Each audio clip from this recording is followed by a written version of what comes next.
तो एशिया की सबसे पहली नदी देखिए इंपॉर्टेंट आती है यांगसी नदी। यांगसी नदी जो है ये एशिया की सबसे लंबी नदी है। ओके, एशिया की सबसे लंबी नदी कौन सी है? यांगसी नदी, जो कि तिब्बत के पठार से निकलती है। कहां से निकलती है? तिब्बत के पठार से। तिब्बत के पठार से निकलने के बाद बहती हुई ये कहां पर जाकर मिल जाती है? चीन सागर में जाकर मिल जाती है। ओके, ध्यान रखिएगा, तिब्बत का जो पठार है ये विश्व का सर्वाधिक ऊंचाई वाला पठार है। ओके, जो कि कहां पर स्थित है? तिब्बत रूस में स्थित है। तिब्बत के पठार को ही पामीर के पठार के नाम से भी जाना जाता है, तो इसको लेकर कंफ्यूज मत होइएगा। तो हमने डिस्कस करा एशिया की सबसे लंबी नदी कौन सी है? यांगसी नदी। इसके बाद देखिए अगली इंपॉर्टेंट नदी कौन सी है एशिया की? हुआंगो नदी। हुआंगो नदी जो है वो एशिया की दूसरी सबसे लंबी नदी है। इस नदी का उद्गम जो है वो कुनलुन पर्वत से होता है और इसे पीली नदी, येलो रिवर के नाम से भी जाना जाता है। येलो रिवर किसे कहा जाता है? हुआंगो नदी को कहा जाता है, क्योंकि इसके जल में देखिए पीली मुलायम मिट्टी बहते हुए आती है, इसलिए इसका पानी जो है वो पीले रंग का दिखाई देता है। ध्यान रखिएगा, इस नदी में सबसे ज्यादा बाढ़ देखने को मिलती है, इसीलिए इसे चीन का शोक भी कहा जाता है। क्या कहा जाता है? चीन का शोक किसे कहा जाता है? हुआंगो नदी को कहा जाता है।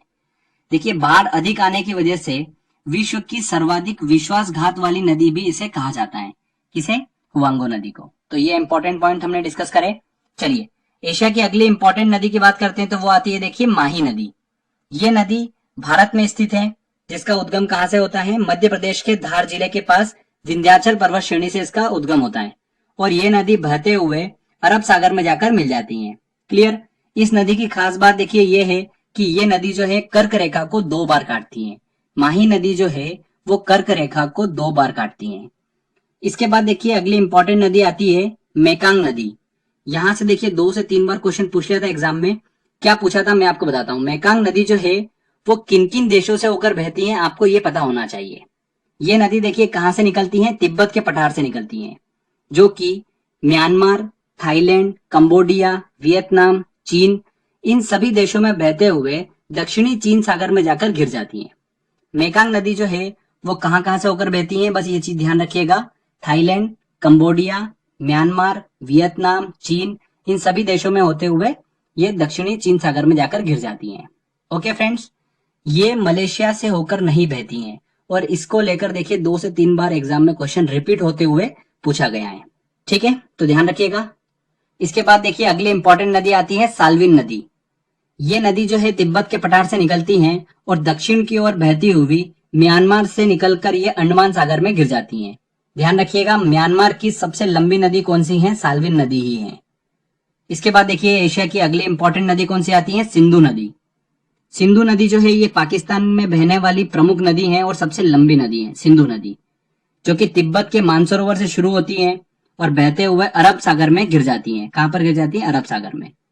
अरब सागर में गिरने से पहले इसमें बहुत सारी नदियां जो है वो आकर मिल जाती हैं।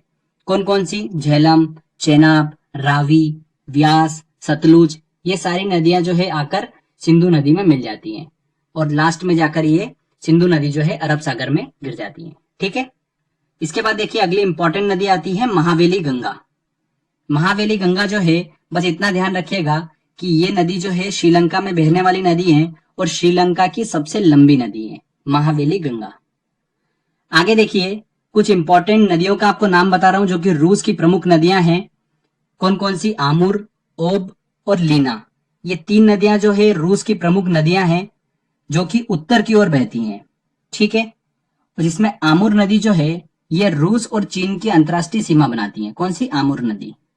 आमुर, ओब और लीना, ये तीनों नदी जो है ये रूस की प्रमुख नदियां हैं। तो फ्रेंड्स ये एशिया की सभी इंपॉर्टेंट नदियों को हमने डिस्कस करा। इसमें यांगसी नदी जो है वो एशिया की सबसे लंबी नदी है। अगला देखिए महाद्वीप आता है हमारा यूरोप। यूरोप में हम 6 से 7 इंपॉर्टेंट नदियों को डिस्कस करेंगे। इसमें सबसे पहले नंबर पर आती है देखिए वोल्गा नदी, बहुत ही इंपॉर्टेंट है। ये नदी यूरोप की सबसे लंबी नदी है जो कि वल्दाई पहाड़ से निकलती है और बहते हुए कैस्पियन सागर में गिर जाती है। बहुत बार एग्जाम में क्वेश्चन पूछा जाता है कि वोल्गा नदी जो है वो कहां पर गिरती है, तो ध्यान रखिएगा कैस्पियन सागर में गिरती है। इसके बाद देखिए यूरोप की अगली इंपॉर्टेंट नदी आती है डैन्यूब नदी। डैन्यूब नदी जो है ये यूरोप की दूसरी सबसे बड़ी नदी है जो कि जर्मनी के ब्लैक फॉरेस्ट पर्वत से निकलती है और बहती हुई काले सागर में जाकर गिरती है। ओके, काले सागर में कौन सी नदी गिरती है? डैन्यूब नदी। काले सागर में गिरने वाली एक और इंपॉर्टेंट नदी है यूरोप की, ध्यान रखिएगा, नीपर नदी। नीपर नदी और डैन्यूब नदी, ये दोनों नदियां जो है कहां पर जाकर गिरती हैं? काले सागर में जाकर गिरती हैं। इसके बाद देखिए अगली इंपॉर्टेंट नदी आती है राइन नदी। बहुत ही इंपॉर्टेंट है, यहां से क्वेश्चन बहुत बनते हैं एग्जाम में।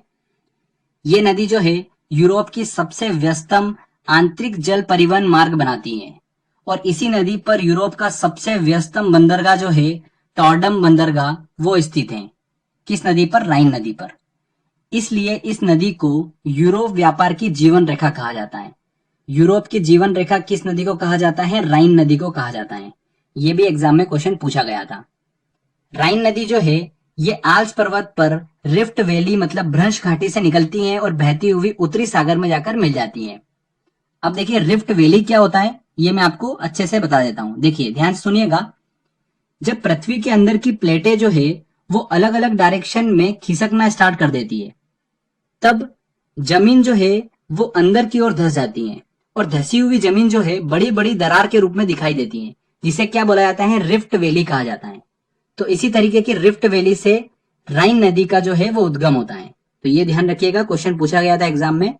साथ ही ध्यान रखिएगा राइन नदी को ही कोयला नदी के नाम से भी जाना जाता है। कोयला नदी के नाम से किसे जाना जाता है? राइन नदी को। इसके बाद देखिए यूरोप की अगली इंपॉर्टेंट नदी आती है पो नदी। पो नदी जो है इटली में प्रवाहित होती है और इसे इटली की गंगा के नाम से जाना जाता है। किसे? पो नदी को।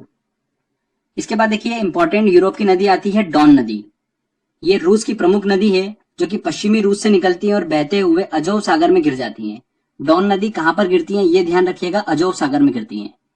इसके बाद देखिए दो और इंपॉर्टेंट नदी है, टाइबर नदी और टेम्स नदी। इन दोनों से रिलेटेड एक एक पॉइंट बता रहा हूं, ध्यान रखिएगा। इटली की राजधानी रोम जो है वो टाइबर नदी के किनारे बसा हुआ है और इंग्लैंड की राजधानी लंदन जो है वो टेम्स नदी के किनारे बसा हुआ है। ठीक है। इसके बाद देखिए